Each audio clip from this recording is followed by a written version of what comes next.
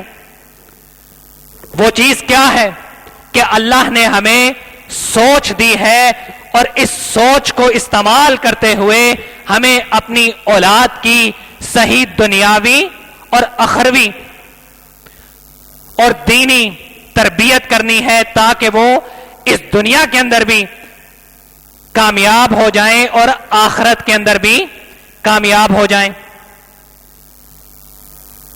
اس کے بعد پھر حضرت لقمان نے اپنے بیٹے کو نصیحت کرتے ہوئے فرمایا وَلَا تُسَعِّرْ خَدَّكَ لِلنَّاسِ وَلَا تَمْشِ فِي الْأَرْضِ مَرَحًا إِنَّ اللَّهَ لَا يُحِبُّ كُلَّ مُخْتَالٍ فَخُورٍ وَاقْصِدْ فِي مَشِيكَ وَاغْضُضْ مِنْ صَوْتِكَ إِنَّ أَنْكَرَ الْأَصْوَاتِ لَصَوْتُ الْحَمِيرِ وَلَا تُسَعِّرْ خَدَّكَ لِلنَّاسِ وَلَا تَمْشِ فِي الْأَرْضِ مَرَحًا. اپنے آپ کو بڑا سمجھتے ہوئے اور لوگوں کو حقیر سمجھتے ہوئے اس بات کے اوپر اترانا نہیں، اس بات کے اوپر کیا کرنا ہے؟ غرور نہیں کرنا. وَلَا تَمْشِ فِي الْأَرْضِ مَرَحًا، اور زمین کے اوپر اترا کر اور غرور و تکبر کے ساتھ چلنا نہیں. ان اللہ لا يحب كل مختال فخور، کہ اللہ تعالی غرور و تکبر کو پسند نہیں کرتے. اس کے بعد وَاقْصِدْ فِي مَشِيكَ وَاغْضُضْ مِنْ صَوْتِكَ وَاقْصِدْ فِي مَشِيكَ، کہ اپنی رفتار کے اندر کیا کرنا ہے؟ میانہ روی اختیار کرنی ہے. کیا کرنا ہے؟ وَاقْصِدْ فِي مَشِيكَ، اپنی رفتار کے اندر میانہ روی اختیار کرنی ہے. یہ ہمارے معاشرے کا آج کل ایک بہت بڑا المیہ ہے. بچہ 13-14 سال کا ہوتا نہیں، والدین نئی بائک لے کر دے دیتے ہیں، نئی گاڑی کی چابی اس کے ہاتھ میں تھما دیتے ہیں. اس کو بائک اور گاڑی چلانی نہیں آتی، وہ تھوڑی بہت سیکھتا ہے، والدین سے چھپ چھپا کر، ان سے جھوٹ بول کر گھر سے اپنی بائک اور گاڑی لے کر باہر نکل جاتا ہے، اور باہر جا کر روڈ کے اوپر وہ تیز رفتاری کا مظاہرہ کرتے ہوئے، ون ویلنگ کرتے ہوئے اپنے لیے بھی اور دوسروں کی جانوں کے لیے بھی کیا کرتا ہے؟ خطرے کا باعث بنتا ہے.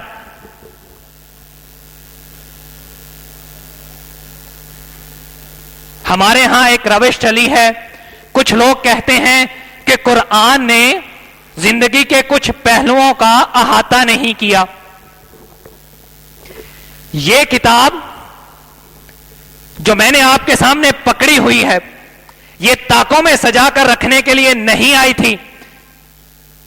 یہ زندگی کا ایک ضابطۂ حیات ہے، زندگی گزارنے کے سنہری اصول ہیں. اس کتاب نے زندگی کے تمام پہلوؤں کا احاطہ کیا ہے. اور ہم نے کیا کیا؟ اس کتاب کو کس چیز کے لیے استعمال کیا؟ کہ جب بچی کو گھر سے رخصت کرنا ہے تو اس کے سائے میں رخصت کرنا ہے، اور اس کے علاوہ گھر میں برکت کے لیے قرآن خوانی کروا لینی ہے، جس کا سنت کے ساتھ، رسول اللہ صلی اللہ علیہ وآلہ وسلم کی سنت کے ساتھ کوئی تعلق نہیں. ہم نے اس کتاب کو خوبصورت غلافوں کے اندر لپیٹ کر تاکوں میں سجا دیا ہے. یہ کتاب زندگی کے ہر پہلو کا جو ہے وہ احاطہ کرتی ہے. اب خود غور کیجئے کہ اللہ نے یہ بات آج سے 1400 سال پہلے رسول اللہ صلی اللہ علیہ وآلہ وسلم کے ذریعے ہمیں سکھلا دی تھی، ہمیں بتلا دی تھی. وَاقْصِدْ فِي مَشِيكَ، کہ اپنی رفتار کے اندر ہمیشہ میانہ روی اختیار کرنی ہے. یہ والدین کی ذمہ داری ہے کہ وہ اپنے بچوں کو یہ بات اچھی طرح سے سمجھائیں کہ بیٹا جب روڈ کے اوپر نکلو، ون ویلنگ کا مظاہرہ نہیں کرنا، تیز رفتاری کا مظاہرہ نہیں کرنا. اس سے تم اپنے لیے بھی اور دوسروں کی جانوں کے لیے بھی خطرے کا باعث بنتے ہو. اور یہ حکم صرف اور صرف بچوں کے لیے نہیں، بڑوں کے لیے بھی ہے کہ جب بھی آپ اپنے گھر سے نکلیں، اپنی گاڑی لے کر نکلیں، اپنی بائک لے کر نکلیں، اور زندگی کے باقی کے تمام کام جو آپ کرتے ہیں ان میں کسی قسم کی جلد بازی کا مظاہرہ نہیں کرنا، کیونکہ جلد بازی کا کام شیطان کا کام ہوتا ہے. ہر کام صبر کے ساتھ سوچ سمجھ کر کرنا ہے، کیونکہ اللہ تعالیٰ قرآن پاک میں اس بات کا حکم دے رہے ہیں وَقْصِدْ فِي مَشِيكَ کہ اپنی رفتار کے اندر میانہ روی اختیار کرنی ہے. اس کے بعد وَغْضُضْ مِنْ صَوْتِكَ کہ اپنی آواز کو پست رکھنا ہے. اِنَّ أَنْكَرَ الْأَصْوَاتِ لَصَوْتُ الْحَمِيرِ کہ آوازوں میں سب سے بدترین آواز گدھے کی آواز ہے.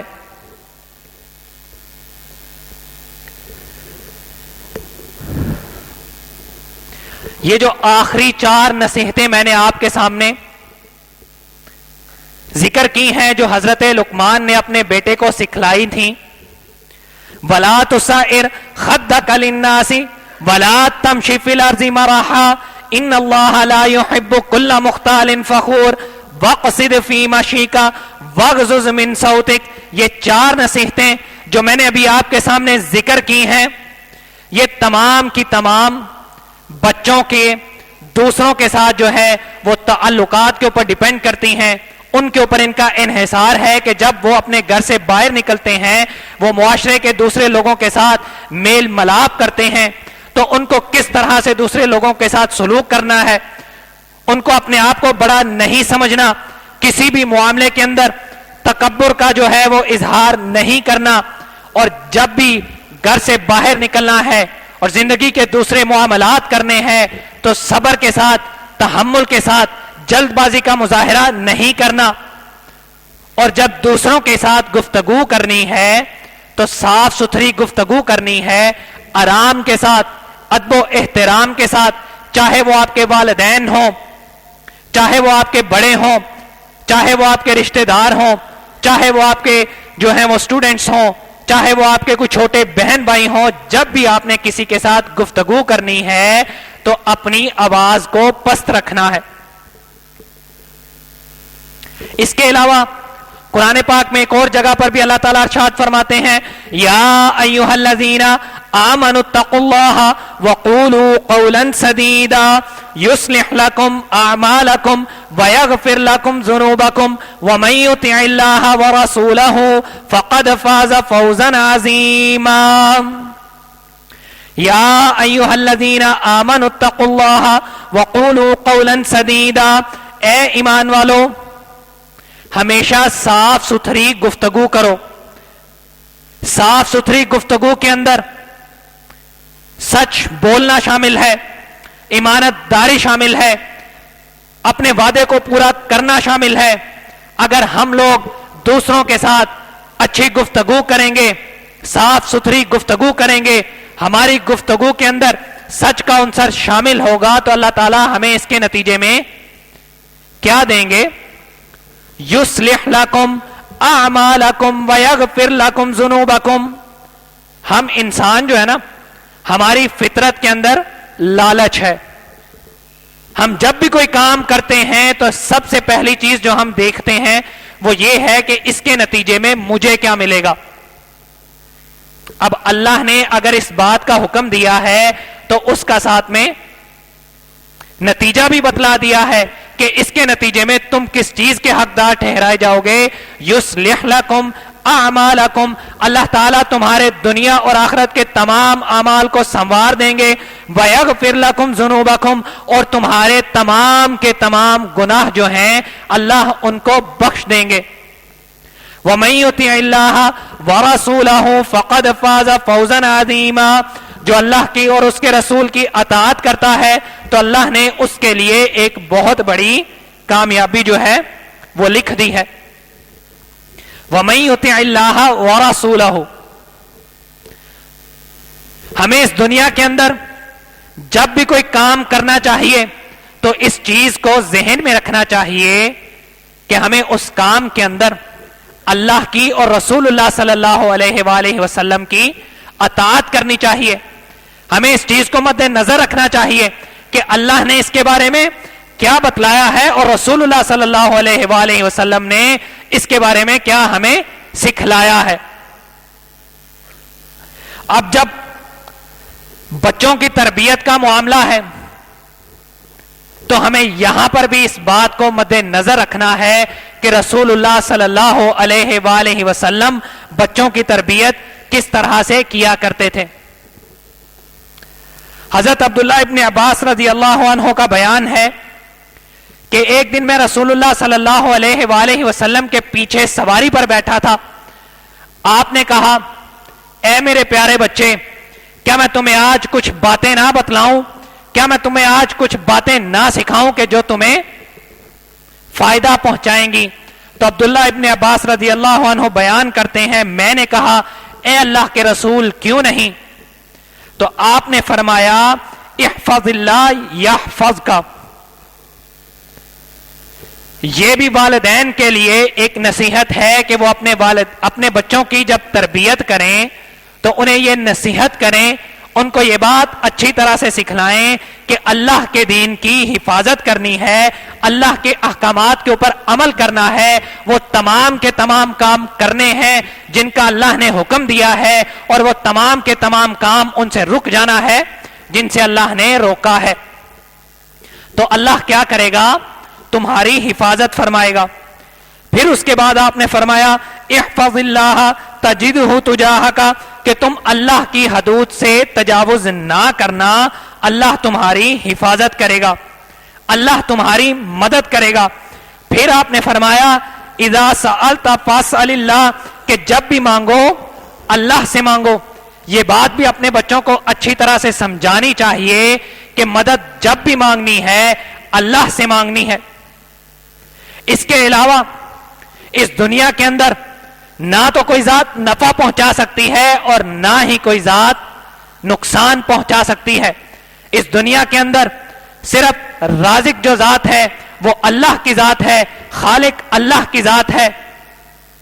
رزق مانگنا ہے، اگر سوال کرنا ہے تو اللہ سے سوال کرنا ہے، اللہ کے علاوہ کسی اور کے آگے جا کر اپنا دامن نہیں پھیلانا۔ اس کے بعد پھر رسول اللہ صلی اللہ علیہ وآلہ وسلم نے فرمایا کہ جب بھی تمہیں مدد کی ضرورت ہو تو اللہ سے مدد کو طلب کرنا ہے۔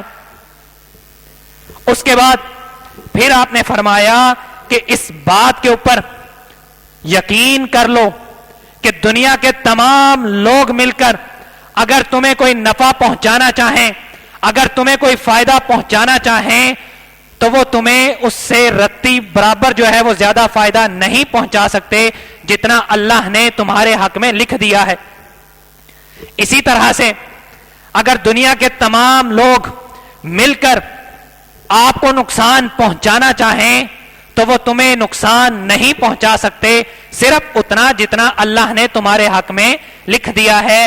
یہ بات بھی اپنے بچوں کو اچھی طرح سے بتلانی چاہیے، ان کی جو ہے وہ تربیت اس طرح سے کرنی چاہیے کہ اس دنیا کے اندر کسی سے ڈرنا نہیں، اگر ڈرنا ہے تو صرف اللہ کی ذات سے ڈرنا ہے، کیونکہ اگر نقصان پہنچا سکتی ہے تو وہ صرف اور صرف اللہ کی ذات ہے، اور اگر کوئی فائدہ پہنچا سکتی ہے تو وہ صرف اور صرف کس کی ذات ہے؟ اللہ کی ذات ہے۔ پھر آپ نے فرمایا، قلم اٹھا لیے گئے، صحیفے خشک ہو گئے، اس کا مطلب یہ ہے کہ تقدیریں لکھی جا چکی ہیں۔ پھر اس کے بعد آپ نے فرمایا، خوشحالی کے ایام میں اللہ کے اور اس کے بندوں کے حقوق ادا کرنا، اللہ تنگی کے ایام میں تمہاری مدد کرے گا۔ اور پھر آپ نے فرمایا کہ یہ بھی جان لو کہ مدد جو ہے وہ ہمیشہ صبر کے ساتھ آتی ہے، اور ہر پریشانی کے بعد خوشحالی جو ہے وہ ضرور آتی ہے۔ اور اس کے بعد آپ نے فرمایا، ان مع العسر یسرا، کہ ہر تنگی کے بعد وہ آسانی ضرور آتی ہے۔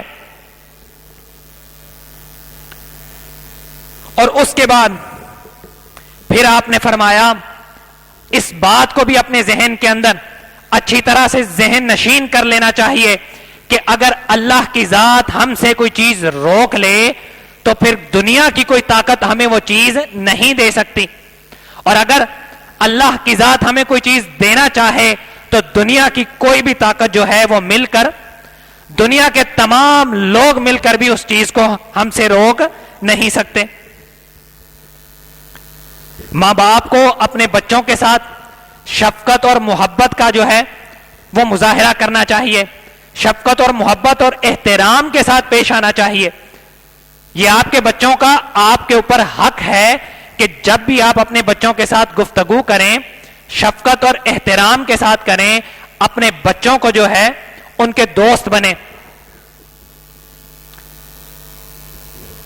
آپ اگر اپنے بچوں کے دوست نہیں بنیں گے، آپ اپنے بچوں کی تربیت نہیں کریں گے، تو پھر یہ معاشرہ آپ کے بچوں کی تربیت کرے گا، یہ معاشرہ آپ کے بچوں کے دوست بنے گا، اور جب یہ معاشرہ آپ کے بچوں کی تربیت کرے گا، یہ معاشرہ آپ کے بچوں کا دوست بنے گا، تو پھر لازمی بات ہے یہ جو واقعہ اسلام آباد کے اندر ہوا ہے، پھر ہمارے معاشرے کے اندر اس طرح کے واقعات ہر روز ہوں گے۔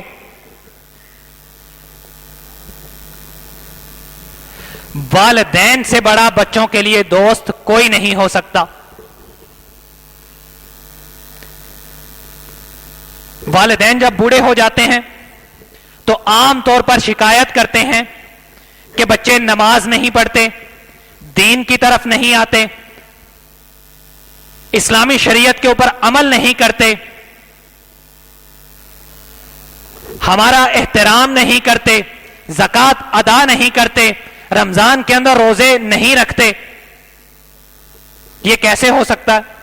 یہ تبھی ممکن تھا کہ اگر والدین بچپن کے اندر اپنی اولاد کو انگلی پکڑ کر مسجد کے اندر لے کر گئے ہوتے اور رسول اللہ صلی اللہ علیہ وآلہ وسلم کے اس فرمان کے اوپر عمل کیا ہوتا کہ جب ایک بچہ 7 سال کا ہو جائے تو اس کو پیار کے ساتھ نماز پڑھاؤ، اور جب وہ 10 سال کا ہو جائے اور پھر بھی وہ نماز ادا نہ کرے تو کیا کرنا ہے؟ اس کو مار کے ساتھ اور سختی کے ساتھ نماز پڑھانی ہے۔ اگر والدین اپنے بچوں کو انگلی پکڑ کر مسجد لے کر گئے ہوتے، اپنے بچوں کی صحیح اسلامی تربیت کی ہوتی، تو پھر بچے آج اپنے والدین کے ساتھ یہ سلوک نہ کرتے۔ کوشش کریں اپنے بچوں کے دوست بنیں، دوسرے لوگوں کو اپنے بچوں کا دوست نہ بننے دیں، اپنے بچے اور بچیوں کے اندر اعتماد پیدا کریں، اپنے بچے اور بچیوں کو وہ پیار اور محبت دیں۔ اگر آپ اپنے بچے اور بچیوں کو پیار اور محبت نہیں دیں گے تو پھر یہی پیار اور محبت اور یہ دوستی وہ باہر معاشرے کے اندر جا کر تلاش کریں گے، اور اس طرح سے پھر کیا ہوتا ہے؟ ہمارا معاشرہ جو ہے وہ بے راہ روی کا شکار ہو جاتا ہے۔ حالات دن بدن خراب ہوتے جا رہے ہیں۔ اس کی وجہ کیا ہے؟ کہ والدین اور بچوں کے درمیان ایک دوری جو ہے وہ پیدا ہوتی جا رہی ہے۔ والد کو کمانے سے فرصت نہیں، والدہ کو گھر کے کاموں سے فرصت نہیں، تو بچوں کی دینی تربیت کون کرے گا؟ یہ والدین کی سب سے بڑی ذمہ داری ہے کہ وہ اپنے بچوں کی صحیح اسلامی طریقے کے مطابق جو ہے وہ تربیت کریں، اپنے بچوں کو اسلام کا معنی سکھلائیں، اسلام کے ارکان بتائیں۔ بنی الاسلام علی 5 شہادت اللہ الہ الا اللہ واشہد ان محمدا عبدہ ورسولہ واقام الصلاۃ وایتاء الزکاۃ وحج البیت وصوم رمضان۔ اسلام کیا ہے؟ اسلام کی عمارت، اس کی بنیادیں کیا ہیں؟ ایمان کیا ہے؟ ایمان کے ارکان کیا ہیں؟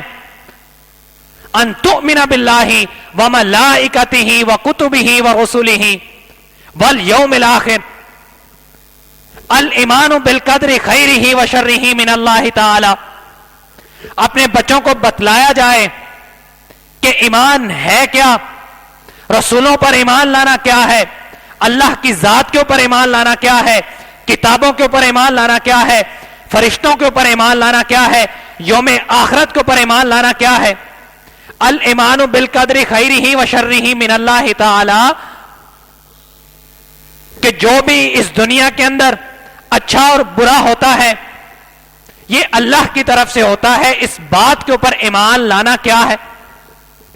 یہ کس کی ذمہ داری ہے؟ کیا یہ معاشرے کی ذمہ داری ہے؟ کیا یہ باہر دوستوں کی ذمہ داری ہے؟ یہ آپ سب لوگوں سے سوال ہے کہ یہ کس کی ذمہ داری ہے کہ اپنے بچوں کو اسلام کے بنیادی ارکان سمجھائے جائیں، ایمان کے جو ہیں وہ ارکان سمجھائے جائیں، اپنے بچوں کو قرآن پاک جو ہے وہ پڑھایا جائے، اور اگر کوئی بچہ اس کے اندر صلاحیت ہے تو اس کو حفظ بھی کروایا جائے، کیونکہ قیامت کا دن ہوگا، اللہ تعالیٰ جو ہے اس بچے سے کہیں گے، اس شخص سے کہیں گے کہ قرآن پڑھتا جا اور جنت کے جو درجے ہیں وہ چڑھتا جا۔ اپنے بچوں کو احادیث کس نے یاد کروانی ہے؟ اپنے بچوں کو رسول اللہ صلی اللہ علیہ وآلہ وسلم کی سیرت کس نے سکھلانی ہے، کس نے بتلانی ہے؟ صحابہ کرام رضوان اللہ علیہم اجمعین، ان کے طریقوں کا کس نے بتانا ہے؟ یہ والدین کی بنیادی ذمہ داریوں میں سے ایک ذمہ داری ہے، جو ہمارے آج کے والدین اس ذمہ داری سے کوتاہی برت رہے ہیں۔ ہم اپنے بچوں کو اچھے اسکول کے اندر تو بھیج دیتے ہیں، لیکن گھر کے اندر جو ماں باپ کی ذمہ داری ہے اس کو ادا نہیں کرتے۔ میری اللہ سے دعا ہے کہ اللہ تعالی ہم نے جو کچھ سنا ہے اور سنایا ہے اس پر عمل کرنے کی توفیق عطا فرمائیں۔ وآخر دعوانا ان الحمد للہ رب العالمین۔